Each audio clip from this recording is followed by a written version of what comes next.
Welcome back to Mission of the Chosen. Today's message carries a sacred truth many overlook. You're not watching by accident. This might be the word your spirit's been waiting for. Stay until the end. Have you ever looked around and felt out of place? Not because you're lost, but because deep down, you know you're marked for something more. It's like your spirit already knows what your eyes haven't yet seen. You've tried fitting in, you've tried settling, but peace never stayed long. Because you weren't made for the crowd. You were set apart for something higher. Some people call it intuition, others call it calling. But in heaven, it's known as the mark, the undeniable evidence that you've been chosen to carry something divine. And chosen ones? They don't walk ordinary paths. They don't carry ordinary burdens either. You've probably noticed that life hits you harder. Relationships don't last. Opportunities slip through your fingers. Doors that open for others remain locked for you. But what if I told you? That's not punishment. That's preparation. You see, the crown, God's divine reward for your endurance, your obedience, your spiritual birthright, doesn't come easily, and it's not given to everyone. Before you can wear it, you must be tested, proven, refined. This isn't a race to popularity. It's a sacred assignment. A divine transaction is taking place. Your pain is being traded for purpose. Your rejection is becoming redirection. Your isolation is turning into revelation. But here's the catch. The crown doesn't appear when you want it to. It's promised first, shown to your spirit before your eyes ever see it. Let me show you what I mean. A promise hidden in process. Joseph saw the vision before the throne ever existed. David was anointed with oil long before the palace opened its gates. Even Jesus, declared the Son of God, bore a crown of thorns before glory. That's the pattern. First the anointing, then the waiting, then the testing, and finally, the revealing. You might feel stuck in the middle. You're hearing divine whispers about the crown, but your reality doesn't match. That's okay. That's how it's supposed to feel. That tension, that pressure, that discomfort, it's all part of the positioning. Because when God declares a crown over your life, hell declares war, and the moment you're marked, you're targeted. But here's the truth. If the enemy is fighting this hard, it's not because you're weak, it's because you're dangerous. Dangerous to darkness, a threat to spiritual blindness. A voice for the voiceless, a torchbearer. So don't let the silence fool you. Heaven is still speaking. Don't let the pain make you numb. Heaven is still working. Don't let the delays make you doubt. The crown is still promised. The nature of this crown. This isn't a crown you buy or earn through applause. It's not golden with gems. It's unseen but undeniable. It's the crown of victory, the one forged through fire, not fame, fashioned by endurance, not entitlement. It rests on those who didn't quit when it got dark, who kept showing up when no one clapped, who obeyed when obedience didn't come with a paycheck or a platform. It's also a crown of authority. When it rests on your spirit, your words carry weight. You don't have to shout to be heard. Heaven confirms your voice. You don't have to prove your identity. Heaven already endorsed you. And that's the final thing. The crown is your confirmation, your identity. When family says you've changed, that's okay. You're not who you were. When friends pull away, let them. You're not meant to carry everyone into your next season. The crown doesn't ask for permission to rest on your head. It simply appears when heaven says, now. What to do while you wait. Waiting is the most underestimated form of warfare, because it's not passive, it's preparation. While you wait, God is testing your posture. Will you keep your faith when it's invisible? Will you worship when you feel forgotten? Will you speak life when all around you is falling apart? Chosen one, you've already come this far. The pressure isn't a sign you're doing something wrong. It's a sign that something holy is growing inside you. The crown is being formed. And here's what's wild. While you're waiting, heaven is watching. Every tear you cry becomes a seed. Every rejection becomes a brick in the foundation of your future. Every lonely moment is recorded. Every sleepless night, every whispered prayer, none of it is wasted. You don't have to chase the crown. Just stay aligned. The crown will find you. Because chosen ones don't force destiny. They become the kind of person destiny seeks out. Let's end here for now. But before we move forward, chosen one, let me ask you something. Have you ever felt a pull deep in your spirit, as if God Himself has been preparing you for something greater? Have you ever sensed that no matter the rejection, the pain, the isolation, you are being shaped for a destiny too great for others to understand? If you feel that, this word is for you. And if you don't, stop watching now, because this message is not for everyone.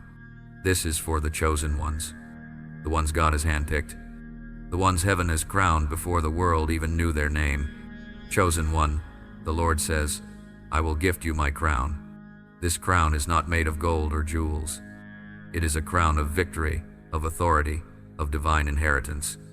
It is the sign that you have endured the tests, carried the cross, and remained faithful through every storm. This crown is your confirmation that heaven has recognized you.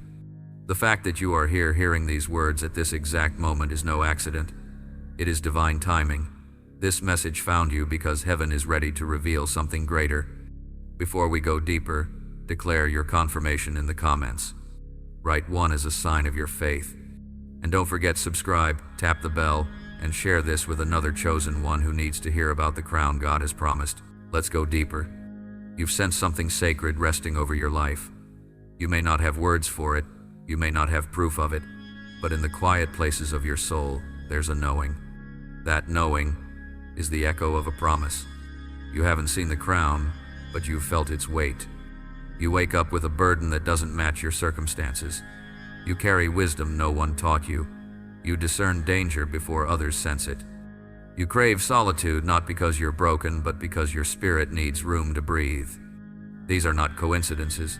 These are markers. A crown carried in the spirit first. In the world's system, crowns come after achievement, but in heaven's order, crowns come as a calling before they become visible. God anointed David while he still smelled like sheep. Joseph saw destiny while still treated like a slave. Jesus was declared beloved Son before the world saw resurrection glory. You see the pattern? The crown is spoken over you long before it's placed upon you, and that's why life can feel like a contradiction. Heaven says called, but the world says crazy. Heaven says anointed, but the family says unqualified. Heaven says crowned, but the mirror shows broken. This is not confusion, it's spiritual alignment. You are living in the gap between declaration and demonstration, the hidden struggle of those who are marked. Let's talk about the part no one sees. It's not just the battles around you, it's the war inside you. The wrestling between what you believe and what you experience, between what God whispered and what life looks like. You're not crazy for feeling tired. You're not weak for feeling the weight. You've just been walking with a mantle that hasn't been revealed yet, but heaven sees it. Every time you chose to keep going, when quitting would have been easier, heaven recorded it. Every time you stayed silent instead of clapping back, heaven honored it. Every time you obeyed with no reward, heaven crowned it. Because God doesn't crown performance, He crowns endurance. The isolation that comes with being different. Let's be honest, being set apart doesn't always feel holy. Sometimes it just feels lonely. Friends fall away. Doors don't open. People don't get you. And when you try to explain the dreams you've had, the spiritual encounters, the visions, they look at you sideways like you're reaching too far. That's okay. Don't expect people who've never seen your dreams to understand your process.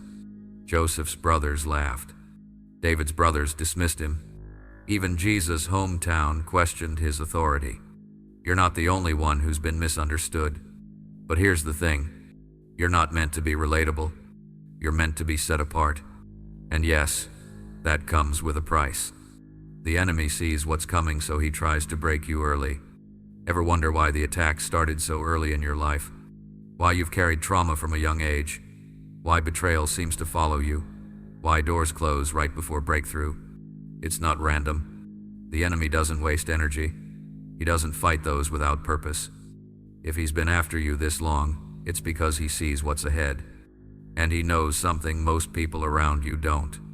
Once the crown becomes visible, you'll walk in a level of influence that threatens everything he's tried to build. That's why he tries to distract you early. That's why discouragement feels overwhelming. That's why rejection stings so deep. But chosen one, don't confuse pain with punishment. Pain is often heaven's scalpel. It removes what cannot go with you. It sharpens your focus. It purifies your motives. It strips away the need for validation so that you're not swayed when the crown finally rests. You're not waiting, you're becoming. You might think you're stuck, but in heaven's timing, nothing is wasted. Every delay has a purpose. Every detour has a lesson. Every loss has shaped your posture for authority. You're not just waiting for the crown. You're being built to carry it. And when it finally rests on your head, you won't wear it with pride, you'll wear it with understanding. You'll know what it cost. You'll know who carried you through. And now, let me ask you something.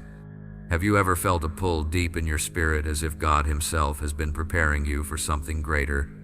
Have you ever sensed that no matter the rejection, the pain, the isolation, you are being shaped for a destiny too great for others to understand?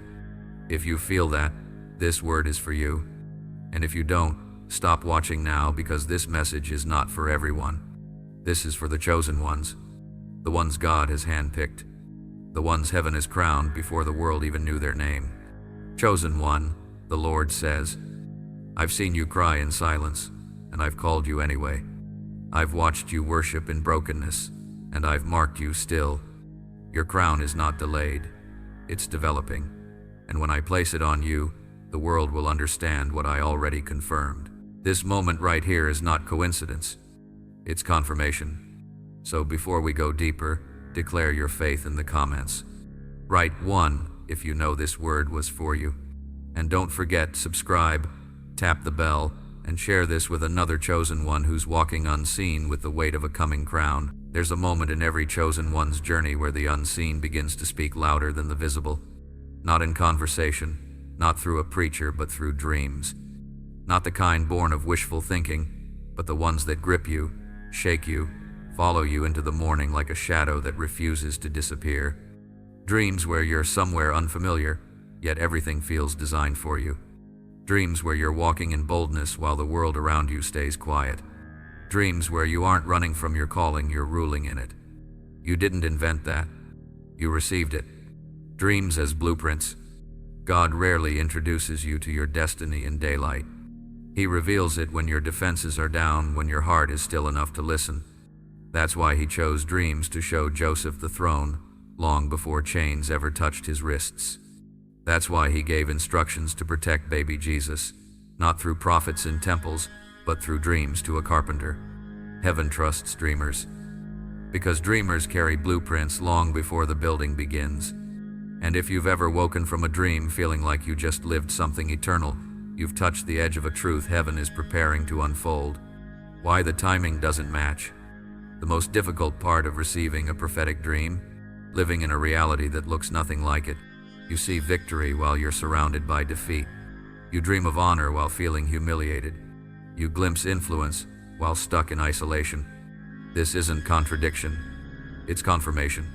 Because prophetic dreams don't reflect where you are, they pull you forward into where you're called. God doesn't show you the future to tease you. He reveals it to anchor you, so when storms come, you don't drift. You hold your course, not because of what you see, but because of what you saw. The silence after the dream. Every chosen one experiences it. You wake up from a divine dream expecting immediate change, and nothing happens. The same room, the same silence, the same unanswered questions. But here's the secret. Divine silence isn't absence, it's set up. God doesn't always follow a dream with an explanation. Sometimes He leaves you with a seed. And seeds don't shout. They sit. They stretch. They grow. The isolation that follows revelation. Prophetic dreams will often put you at odds with your environment. The moment you start seeing things differently, people start treating you differently. Not because they're evil, but because vision makes people uncomfortable, especially those who have none. Joseph shared his vision. His brothers weren't inspired. They were enraged. That dream didn't get him applause. It got him a pit. This is the part no one warns you about. Dreams can be dangerous to people still sleeping. So if your vision's made you a target, take heart, you're not alone. You're simply walking a road only the chosen ever see. How to steward what heaven shows you. Chosen one, it's not enough to receive the dream. You must carry it correctly. Here's how. Protect it from shallow conversations.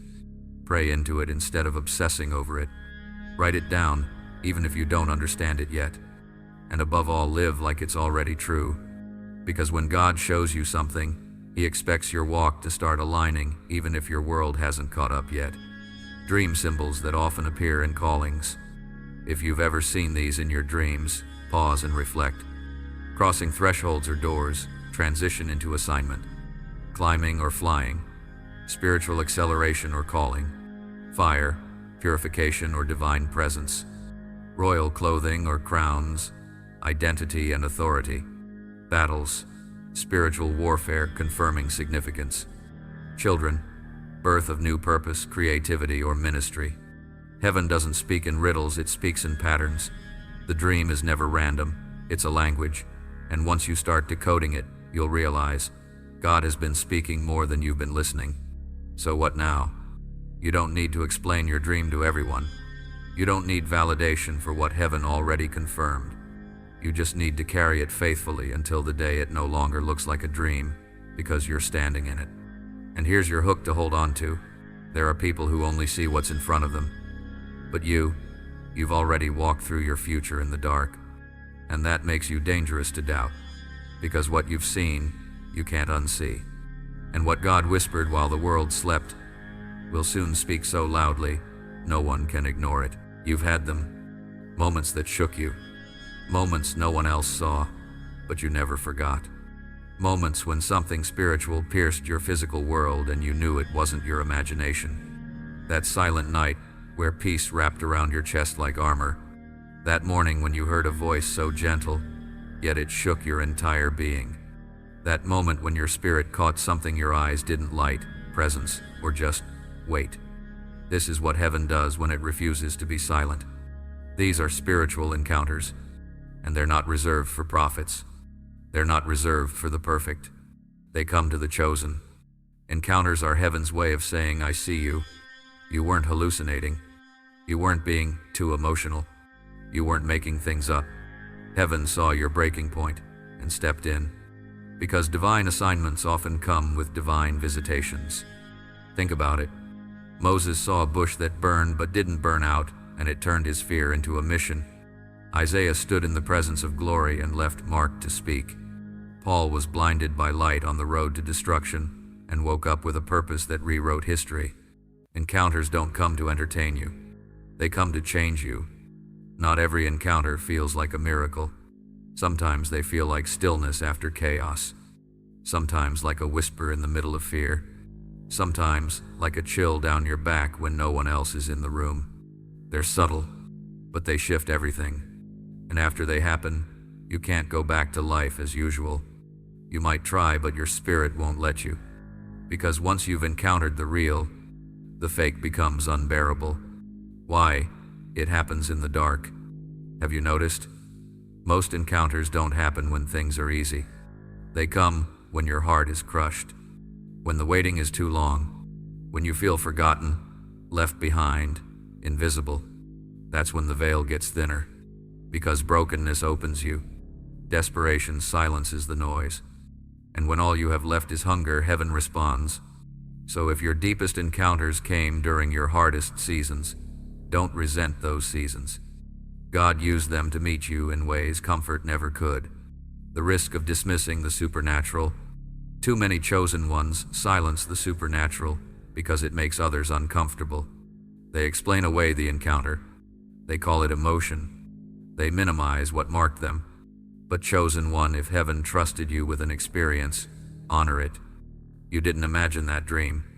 You didn't fake that feeling. You didn't invent that voice. You were entrusted. The moment you downplay divine encounters to fit into natural spaces, you shrink a calling heaven designed to stretch nations. How to discern real from false. There's a lot of noise out there, but real encounters, they leave fingerprints. They align with God's word. They call you to action, not attention. They bring peace, even when they convict. They leave a residue of clarity, not confusion. If it drew you closer to your purpose, not just your feelings, it was real. If it left you humbled, not puffed up, it was heaven. If it broke something in you that needed to go, it was holy. Spiritual encounters are not the goal, they're the fuel. Here's the mistake many make. They worship the encounter. They chase the high. They wait for more before moving. But the purpose of the encounter is to confirm, not to distract. It's like wind filling your sails. It moves you, but it's not the destination. You don't build your life around the visitation. You let it launch you into obedience. Don't stay in the glow of the moment. Move in the direction it pointed you toward. The weight of being chosen. When God shows up, He doesn't do it casually. He interrupts, shakes, breaks, and rebuilds. Because He's not just marking you, He's setting you apart. And that's why your life has never looked like others. Why your emotions are louder. Why your pain is deeper. Why your highs and lows don't make sense on a human scale. It's not imbalance. It's divine calibration. You're tuned to a different frequency, one most people can't hear. But that's what makes you trusted. Here's your hook to hold on to. The voice you heard in the dark wasn't a passing moment. It was a commissioning. The feeling you couldn't shake. It wasn't nerves, it was knowledge. And the silence that followed the visitation, that was heaven waiting to see what you'd do with it. God doesn't show up to decorate your life. He shows up to disrupt, confirm, and release. So don't wait for another encounter to move forward. Move now, and watch what follows when obedience meets revelation. Let's expose something the enemy hopes you'll never recognize. The warfare you've faced isn't random. The betrayal wasn't accidental. The pressure isn't just life being unfair. It's all been calculated. The day heaven marked you, hell marked you too. Not with authority, but with agenda. Because when a crown is placed in your future, the enemy begins drafting strategies to keep you from ever seeing it. You've been under attack not because you're cursed, but because you're carrying something he cannot allow to rise. The targeting of the marked. When Joseph dreamed, his brothers didn't applaud, they plotted. When David was anointed, Saul didn't mentor him, he hunted him. When Jesus was declared beloved, the wilderness followed immediately. It's a consistent pattern. Announcement is followed by assault. The enemy sees promise and responds with pressure. He hears prophecy and tries to manufacture delay. He knows he can't remove the crown from heaven's plan, but he can try to keep you from enduring long enough to wear it. Opposition always comes first, from familiar spaces. The first blows are rarely from strangers. They come from those you trusted, people you loved, voices you used to believe in. Why? Because the deepest cuts come from the closest knives, and the enemy knows that if he can make you bleed internally, you'll doubt the external promise over your life. Don't mistake this for betrayal alone, it's a battlefield tactic. Rejection wasn't just heartbreak, it was a test. Disrespect wasn't just immaturity, it was a setup. Being overlooked wasn't forgetfulness, it was strategic. But even through it all, you didn't break. You bent, but you didn't bow. You cried, but you didn't quit. You questioned, but you didn't curse your calling.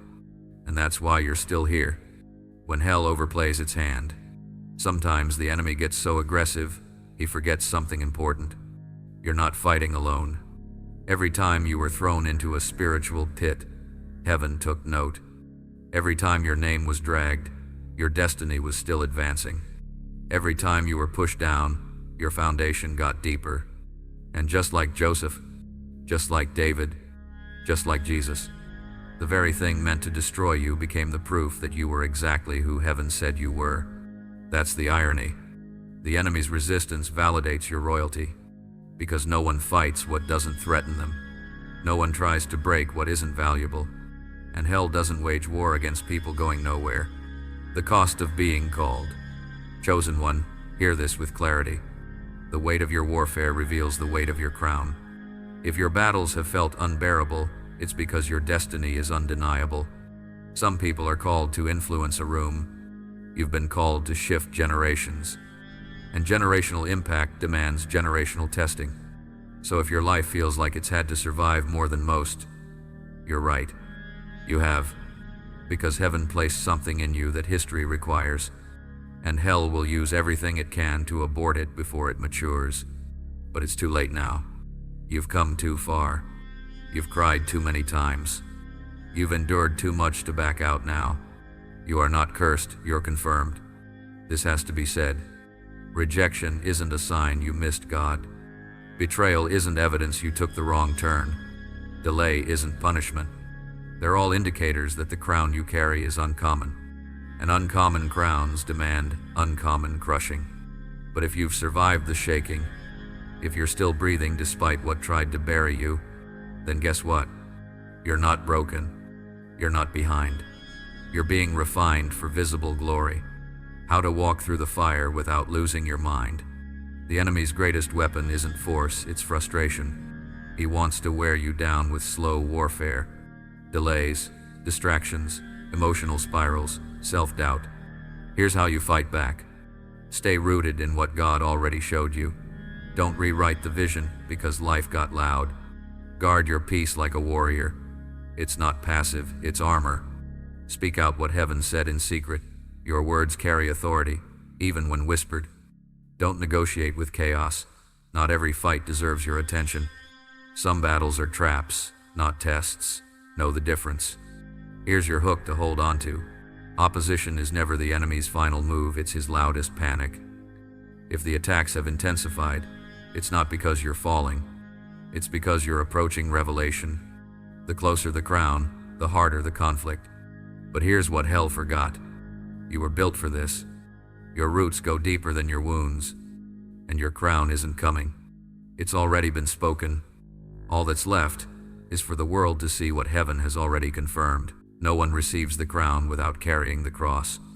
Not in the kingdom of God. Before honor comes humility. Before glory comes crushing. Before destiny becomes visible, comes the road that almost breaks you. And you, chosen one, have already walked much of it. This cross doesn't look like the world expects. It doesn't look like nails and wood. It doesn't always come through blood or persecution. Sometimes, it looks like being silent when you have every right to speak, choosing obedience when comfort is calling your name, carrying visions while no one sees your value, standing alone when everyone walks away. That is your cross. It's invisible, but the weight is real, and it has a purpose heaven refuses to skip. Why the cross comes first. If the crown came first, pride would corrupt the assignment. That's why God allows the cross to shape you. Because the cross removes everything that doesn't belong in royalty. Ego, need for approval, dependence on applause, insecurity dressed as ambition, the craving to be seen before being ready. The cross empties you, so that when the crown is placed on your head, there's no part of you left to steal the glory that belongs to God. What you've already carried. Look back. You've walked through seasons that weren't just difficult, they were devastating. People left without explanation. Doors shut that you thought were God sent. You sowed in faith and reaped silence. But did you notice? You survived. Not everyone did, not everyone could, but you, by grace, you didn't give up. You kept showing up, kept believing, kept holding on. That was you, carrying your cross. You weren't being punished, you were being prepared. What happens in the crushing? The cross doesn't just test your strength, it reveals your substance. When you carry it, God reveals what you love most, what you trust most, what you're willing to lose to follow Him. And make no mistake, you will lose things. Sometimes people, sometimes plans, sometimes the version of you that could never carry the weight of the real assignment. That's why the cross hurts, because it cuts off what you didn't know you couldn't keep. When no one sees you struggling, the hardest part, you'll often carry the cross in secret. No applause, no affirmation, no one clapping for your hidden obedience. But heaven is watching, and while others are celebrated for surface-level moments, you're being shaped in silence for something eternal. Don't envy their stage. Your altar is producing more glory than their spotlight ever could. What carrying the cross produces in you. You learn to walk through pain with praise, to obey without evidence, to trust without timeline. You start to hear God in quiet places. You begin to live from conviction, not convenience. That's when heaven begins to whisper, now they're ready. because the cross has removed what applause never would. And now your character can carry what your calling demands. You've carried what others couldn't. Not everyone survives this kind of process. Some turned back, some quit, some compromised. But you didn't. You limped, but you didn't leave. You bled, but you didn't abandon the path. You cried, but you didn't curse the promise. And that's why the crown is still waiting for you. Because the ones who carry the cross are the only ones heaven can trust with the weight of true authority. Here's your hook to hold on to. When you carry the cross, no one may notice. But when the crown is placed, everyone will wonder how you got there. Let them wonder, because only you know what it cost. Only you know how many nights you wrestled with God. Only you know the parts of you that died quietly just to stay faithful. So walk forward, silent if you must, wounded if you must, but don't drop the cross, because the one who carries it will one day wear what others only dreamed about. Chosen one, let's be honest. There have been seasons that didn't just stretch you, they scorched you. You didn't just feel rejected, you felt discarded. You didn't just feel delayed, you felt forgotten. And no one could see how deep the battle was. They saw the smile, but they didn't see the breaking. They saw the survival, but not the nights you prayed for strength just to keep breathing. And somewhere along the way, you whispered to God, "Why does it have to be this hard?" Here's the answer. The refining fire. You were not being destroyed, you were being defined. Fire doesn't burn everything. It separates. It reveals what's real and what's just decoration. It melts away the unnecessary, and it exposes what was meant to remain. That's what you've been walking through. And even if it felt like a furnace, you were never in it alone. Because heaven doesn't abandon those it's refining. What the fire burned away, you didn't need the approval you were chasing. You didn't need the people who left you mid-process. You didn't need the versions of yourself that depended on external validation. The fire didn't take your identity, it purified it. It burned pride, fear, people-pleasing, insecurity, shallow motives, flesh-driven vision. What's left now is something more solid, something more eternal, something fire-tested, something crown-ready. Look at what you've survived. You came through the kind of heartbreak that should have left you numb. You've endured betrayal without revenge. You've worshipped in the middle of weeping. You've kept moving while others quit. That's not weakness, that's refinement. The you who stands now isn't the same as before. You've got depth now, spiritual weight, eyes that see further, discernment sharpened by survival. And the enemy hates that, because he thought the fire would finish you. But instead, it formed you. Isolation was a furnace in disguise. The loneliness, that wasn't emptiness, it was exposure. God needed to separate you from the noise so he could show you the truth. Not about others, but about you. Who you are when no one is cheering. Who you are when you're not understood. Who you are when silence surrounds you. Because what's built in silence cannot be stolen in public. That's why he allowed the isolation. Not to abandon you, but to anchor you. Not everyone survives the fire. Let's tell the truth. You've seen people lose their way. They turned bitter. They turned back. They lost themselves in the fire. But you held on, even with burnt hands. And that's why heaven kept the crown reserved. Not for the fastest, not for the flashiest, but for the ones who remained in the flame and didn't lose their praise. The fire made you ready. Chosen one, you needed the fire. Because your calling isn't casual. Your assignment isn't small. And the crown that waits for you can't be carried by someone untested. Look at gold. It doesn't sparkle straight from the earth. It must endure heat to shine. It must be pressed, melted, purified before it's crowned as valuable. So were you. What people see now is the polished you. But heaven knows how many fires it took to get you here. The fire also brought clarity. Notice what the fire revealed? Who truly supported you. What still triggered your soul. What you believed deep down. What you feared most. It confronted your idols. It surfaced your wounds. It called out your false identities. That wasn't a coincidence. It was heaven preparing you to lead, to love, to serve without the baggage that would have sabotaged your reign. Here's your hook to hold on to. The heat you felt wasn't meant to incinerate you. It was heaven increasing the pressure to reveal what was already inside. You weren't being ruined, you were being released. From versions of you that couldn't walk where God is taking you. From attachments that couldn't survive elevation. From patterns that couldn't walk with the weight of glory. Now you shine differently. And those who mocked your fire will soon marvel at your refinement. Chosen one, you've been through enough to walk away. Enough battles to be bitter. Enough waiting to convince yourself it wasn't real. And yet you're still here. That alone says more than 1,000 victories. It says, I'm not just called, I'm committed. And now that you've endured, here's the next command from heaven. Stay in position. Because crowns aren't chased. They're caught by those who stay aligned. Why many miss the moment. It's not because they weren't chosen. It's because they moved out of place. They got distracted by the delay. Discouraged by the silence.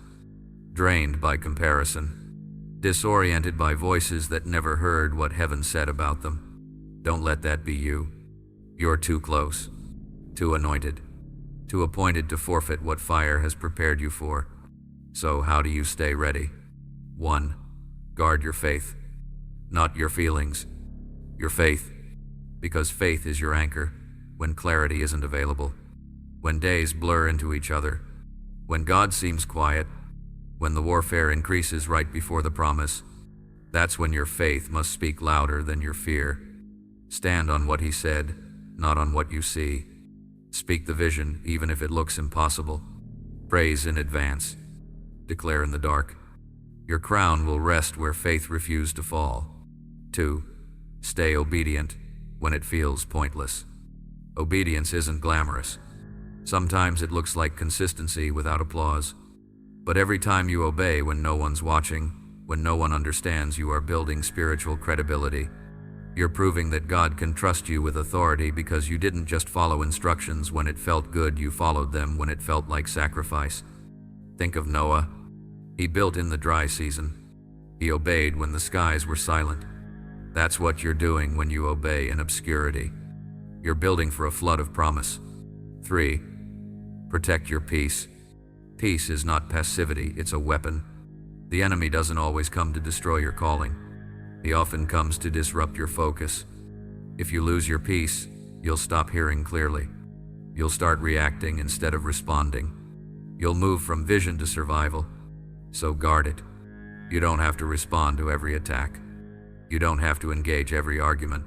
Sometimes, silence is your sword. Stillness is your defense. Peace is what keeps you centered when everything else spins. 4. Stay low, stay lifted. Pride is subtle. It sneaks in after progress.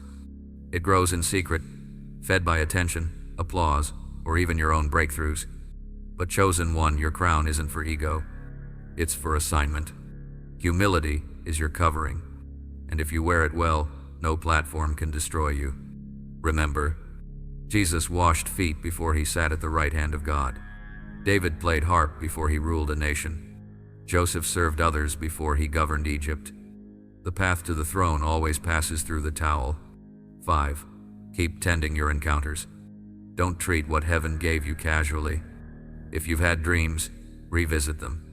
If you've had angelic encounters, meditate on them. If you've received instructions, write them down and walk them out. Revelation is a responsibility. Don't let the sacred fade just because life got busy. God doesn't waste His voice, and He wouldn't have shown you what He did unless He expected you to respond. 6. Discern who walks with you. Not everyone around you was sent to walk with you. Some were lessons. Some were assignments. Some were tests. But a few, very few, were divine alignments. Learn to tell the difference. Don't let nostalgia keep you connected to people who've already exited your story. And don't fear releasing what heaven never approved. The crown doesn't rest in crowded places. It rests on heads that were willing to walk alone if necessary. 7. Persevere without deadlines. The most dangerous trap? putting God on your calendar. If it doesn't happen by next month, if I don't see results by the end of this year, but the crown doesn't follow your watch, it follows your faithfulness. Heaven doesn't work on human pressure. It moves on divine precision. So release the clock, embrace the pace, and understand you're not late, you're right on time. Here's your hook to hold on to. Staying in position is the final act of defiance against everything that tried to break you. Because you've already paid the cost. You've already carried the cross. You've already walked through fire. Now, you hold your posture like the throne is already being built. Because it is.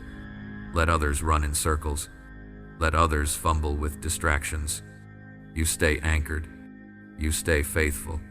You stay in position. Because crowns don't fall on the frantic. They rest on the prepared. There's a moment in every chosen one's life when what's been growing in secret begins to show in public. It's not announced with fireworks. It's not validated by crowds. It's confirmed by alignment when what heaven whispered finally touches the earth. And you feel it. Doors open without effort. People begin to recognize what they used to overlook. Atmospheres shift when you speak. Your presence carries weight even when you don't say much. This is not ego. This is evidence. The crown is no longer just a promise. It's become your posture. When Joseph's dream became his reality. Let's go back. Joseph's dream wasn't false. It was early. He saw the vision. Then came betrayal. He believed the promise. Then came prison. He held the word. Then came years of silence. But when the day arrived, everything changed. In one moment, he went from overlooked prisoner to honored ruler. Not because he chased recognition, but because he stayed faithful when no one was looking. Chosen one, your moment is coming too, and it will come the same way. Suddenly, but not randomly. You won't have to prove it. The crown will speak. Here's what's beautiful about spiritual authority. It confirms itself. When the crown rests on your life, people may not understand you, but they can't deny the weight you carry. You don't have to explain your process. You don't have to justify your calling. You don't have to defend your identity. The fruit will speak. And what once made you feel too intense, too sensitive, too spiritual, now becomes the very oil that sets captives free. The authority is not for ego, it's for assignment. Let's be clear. The crown doesn't mean you've made it. It means you're ready to carry what others can't. Joseph didn't wear the crown to flex, he wore it to feed nations. David didn't wear the crown to dominate, he wore it to govern with justice. Jesus didn't receive his crown to be worshipped, he received it to redeem. So when your crown becomes visible, remember, it's not about arrival, it's about responsibility.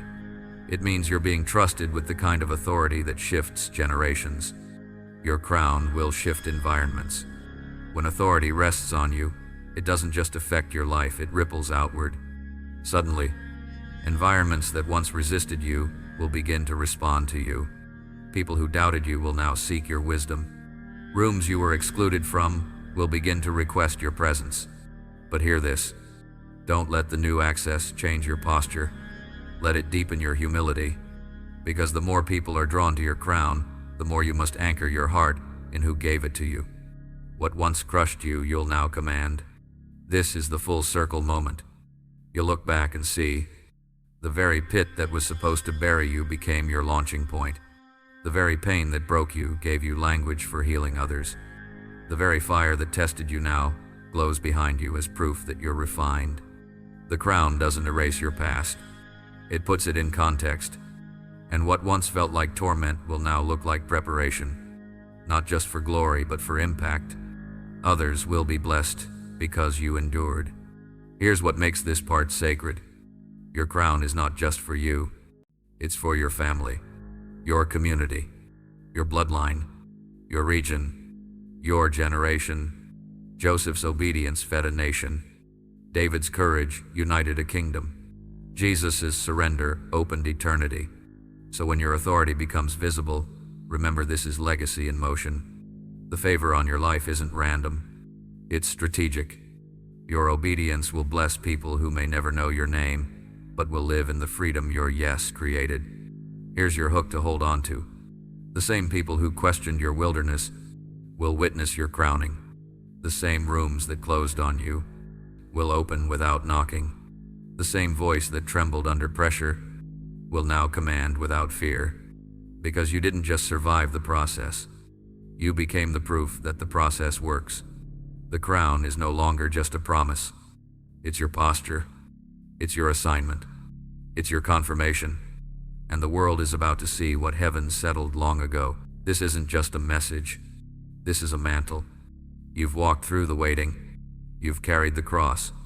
You've survived the fire. You've stayed in position. And now, you've stepped into visibility. But here's the real question. What happens after the crown is placed? Too many think the story ends with the moment of recognition. But for the chosen, it's only the beginning. Because living crowned is not about arriving at greatness. It's about embodying it with grace. Crowned is not a season. It's a standard. Anyone can wear something for a moment. But to live crowned? To walk daily with spiritual weight on your shoulders? To speak when heaven stirs and stay silent when ego wants to be loud? That's different. That's legacy. Living crowned means every decision reflects responsibility. Every word carries assignment. Every move is strategic. Because you no longer represent just yourself. You represent the kingdom. Living crowned starts with identity. You don't need applause to feel valuable. You don't need status to feel secure. You don't need titles to feel chosen. The moment you accept the crown is the moment you stop asking the world for confirmation. You've already been approved by heaven. Your walk now reflects that truth. So you walk differently, not with arrogance but with authority. Not to dominate but to serve. Not to impress but to fulfill what was written. Crowned people don't compete, they create. You no longer measure yourself against others. You're not threatened by their gifts. You're not swayed by trends or distracted by noise. Because you understand something deeper. No one can wear your crown. It was crafted for your head, formed by your fire, forged through your faith, and shaped by your surrender. You stop striving. You start flowing. Because the throne you sit on wasn't handed to you, it was built beneath your feet through obedience. Authority is now your atmosphere. When you speak, things shift. Not because of volume, but because of weight. Your presence carries clarity. Your voice calms storms. Your silence carries substance. This isn't charisma. It's covenant. Heaven backs what you say because heaven knows you've been forged in the furnace. You're not guessing, you're governing. Because the crown isn't about shouting louder. It's about knowing who sent you. The crown will test you daily. Let's be real. Living crowned comes with pressure. You'll be tempted to coast, to lean on your past victories, to elevate yourself instead of the mission. But the truly crowned never forget. Joseph still served. David still worshipped. Jesus still washed feet. So must you. Because the weight of the crown isn't in the gold, it's in the humility. Living crowned means multiplying what you carry. Now it's not just about your healing, it's about helping others heal. It's not just about your elevation, it's about lifting others. Chosen one, your story is a prophecy for someone else. Your scars will become roadmaps for others walking through fire.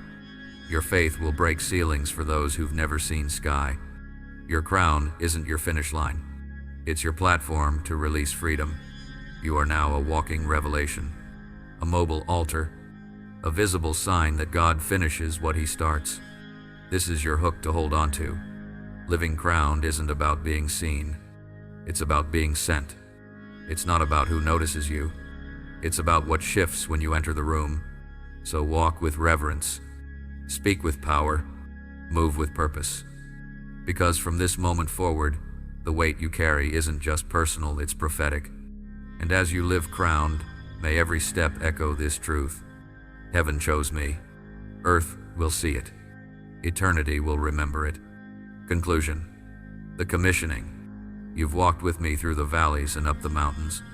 You've endured the questions, the silence, the waiting, the battle.